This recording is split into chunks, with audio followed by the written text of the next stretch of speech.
மேட்டூர் அணை கட்டப்பட்ட போது நீருக்குள் மூழ்கிய அந்த கிராமங்களின் வரலாறு மிகவும் உணர்ச்சிகரமானது.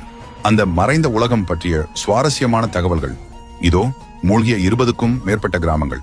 அணை கட்டுவதற்காக காவிரி ஆற்றின் கரையோரம் இருந்த சுமார் 26 கிராமங்கள் முழுமையாக காலி செய்யப்பட்டன. இதில் நாயம்பாடி, கோட்டையூர், செக்கனூர் போன்ற பல செழிப்பான கிராமங்கள் அடங்கும். சுமார் 15,000க்கும் மேற்பட்ட மக்கள் தங்கள் பூர்வீக நிலங்களை விட்டு வெளியேறி மேட்டூர் மற்றும் அதனை சுற்றியுள்ள மறுவாழ்வு பகுதிகளுக்கு குடிபெயர்ந்தனர். ஜலகண்டேஸ்வரர் கோவில் அணையின் நீர்மட்டம் 70 அடிக்கு கீழே குறையும் போது நாயம்பாடி கிராமத்தில் இருந்த ஜலகண்டேஸ்வரர் கோவிலின் கோபுரம் மற்றும் நந்தி சிலை வெளியே தெரியும்.